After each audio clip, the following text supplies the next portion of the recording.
नमस्कार। वैशाली के प्रीति मामला अभी शांत भी नहीं हुआ था कि आज अहले सुबह खबर आती है आरा से, जहां सौरभ नाम के एक शिक्षक ने अपनी जीवन लीला समाप्त कर दी है। हालांकि उन्होंने अपने जीवन लीला समाप्ति के बाद जो माँ पिता के नाम जो संदेश छोड़ा है, उस संदेश से तो बहुत कुछ समझा नहीं जा सकता है, लेकिन कुछ न कुछ बातें ऐसी हैं जो शिक्षक समाज को असहज कर रहा है। प्रीति मामले में भले हस्बैंड को जेल भेज दिया गया माँ पिता के उसके बयान के आधार पर, लेकिन प्रीति मामले में भी बहुत सारी चीज़ें ऐसी हैं जिससे परिजन सिर्फ छुपाता हुआ नहीं दिखा। परिजन अपनी बेटी के उस कई दैनिकी जीवन में जो संघर्ष वो कर रही थी, जो संघर्ष कहीं न कहीं उसके इस दुनिया से छोड़ने की वजह बनी, उससे वो मुंह चुराते दिखे। और जब तक हमारा समाज इस तरीके की घटनाओं के पीछे के सच से मुंह चुराते रहेगा, कल प्रीति, आज सौरभ, कल दीपक, परसों संतोष, 5वें दिन शिखा, किसी दिन पूनम, किसी दिन सविता, किसी दिन कविता, नाम सुनते रहिए। इसी तरीके से नाम आपके जुबानों पर आते रहेगा। लगातार जब से नए शिक्षक की बहाली हुई है, देख लीजिए ना, 1 2 नहीं 70-80 शिक्षक शिक्षिकाओं का या तो फिर ठाई ठाई में गया या फिर इस तरीके से जीवन लीला अपना समाप्त कर लिया। इसलिए अब बात खुलकर होनी चाहिए। सौरभ का भी जाना स्वाभाविक नहीं है और ये सिर्फ सहज बात नहीं है। कुछ न कुछ बात है, कुछ न कुछ ऐसे रिश्ते को लेकर ये उस दौर में पहुंचा जहां इनके लिए दुनिया छोड़कर जाने के अलावा कोई विकल्प नहीं दिखा। देखिए, बार बार कहते हैं ना कि जो सच है वो सामने आना चाहिए। कोई प्रतिष्ठा नहीं है भाई। जब बाल बच्चा चला गया तो प्रतिष्ठा क्या है भाई। नीट मामले में भी यही हो रहा है कि उस सच को परिवार स्वीकार करने को तैयार नहीं है कि उसकी बेटी क्यों दुनिया छोड़कर चली गई। भले आज उस परिवार को एक समाज से जोड़कर लोग अलग रंग देने की कोशिश कर रहे हैं, वजह साफ है कि वो समाज खास करके महिलाओं और लड़कियों को लेकर एक अलग माइंडसेट में जीता है, एक अलग नज़रिए से जीता है। और वो जो नज़रिया है ना, वो एक्सपोज नहीं हो, इसके लिए किसी भी हद तक वो समाज जा सकता है। सड़क पर आज लोग उतरे हुए हैं, लेकिन कोई इस बात को लेकर मनन करने को तैयार नहीं है। या सब हर कोई जान रहा है कि मसला क्या है, लेकिन मोच का सवाल है। समाज के अंदर की जो हम कुंठा को जो बनाए रखने में जो एक बना आभा मंडल तैयार कर रखे हैं, उस पर चोट नहीं पहुंचना चाहिए, वो एक्सपोज नहीं होना चाहिए। और वो एक्सपोज नहीं हो, इसके लिए हमको जो इस हद तक जाना होगा हम जाएंगे। ये मानसिकता उस समाज का है।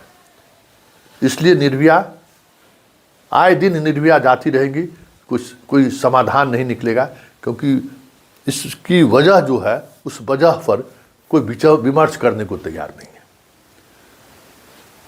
शिक्षक शिक्षिकाएं के आपसी रिश्तों की वजह से जो एक करवाहट, जो एक तनाव हर स्कूल में देखने को मिल रहा है।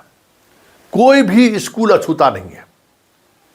उम्र के सारे बंधन टूट चुके हैं, रिश्तों का, नातों का हर कुछ टूट चुका है। बस सिर्फ और सिर्फ सारी चीज़ें कहीं न कहीं इसी के आसपास घूमती हुई दिख रही है। और ये समाज स्वीकार करने को तैयार नहीं है, परिवार स्वीकार करने को तैयार नहीं है कि अकेले लड़का, अकेले लड़कियां घर से दूर है तो उनकी ज़रूरतें क्या है, वो किस किस बात को रोज़ाना फेस करती है। लड़के तो कम फेस करते हैं, लड़कियां सबसे ज़्यादा फेस करती है। कोई सपोर्ट सिस्टम नहीं है। रात में बीमार पड़ जाए तो दवा लेने के लिए भी जिसको फ़ोन करेगी वो भी कल किसी और रिश्ते में बंध जाए तो कोई बड़ी बात नहीं है, क्योंकि ये रिश्ता ही कुछ ऐसा है ना, ये कोई केमिकल रिएक्शन नहीं है, और ना ये मैथ साइंस है कि 2 2 4 होगा ही, या फिर ये कोई बायोलॉजिकल रिएक्शन नहीं है कि इसमें जो है सो आप सोडियम डालिएगा और उसके साथ कैल्शियम मिलाइएगा तो क्या बनेगा। तो CO2 गैस बनने का जो पद्धति है, प्रोसेस है, वो प्रोसेस कभी बदल नहीं सकता है। लेकिन जीवन ना फिजिक्स है, ना केमिस्ट्री है, ना मैथ है। जीवन का एक अपना अलग साइंस है, और वो साइंस हर व्यक्ति पर अलग अलग लागू होता है, अलग अलग तरीके की प्रतिक्रियाएं होती है। और ये तभी चीज़ें संभल सकती हैं जब हम इसकी चर्चा करेंगे और इन चीज़ों को हम स्वीकार करेंगे कि हो क्या रहा है, समाज के अंदर क्या चल रहा है, आज इसके दौर में युवा और युवती क्या फेस कर रहे हैं। सोशल मीडिया के आने से, मोबाइल फ़ोन के आने से क्या बदला है।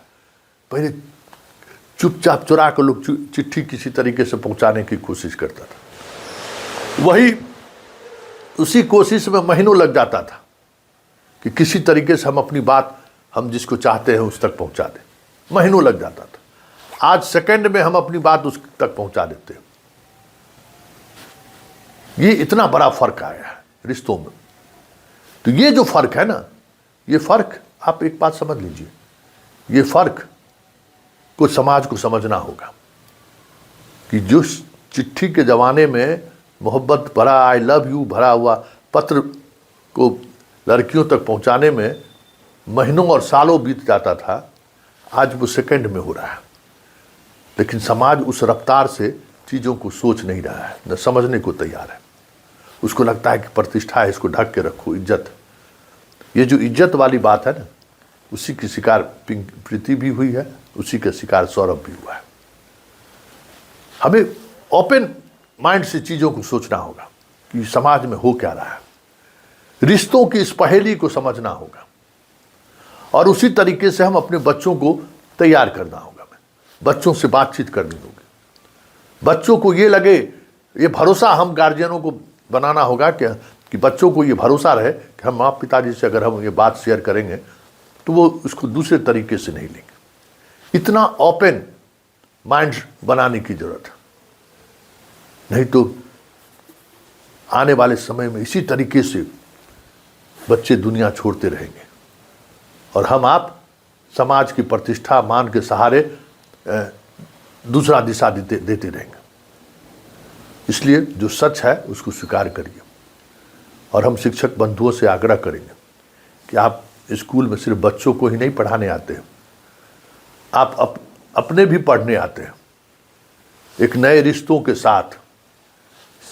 वो रिश्ता कैसा हो और वो रिश्ता लंबे वक्त तक कैसे चले, इसका क्या केमिस्ट्री हो सकता है।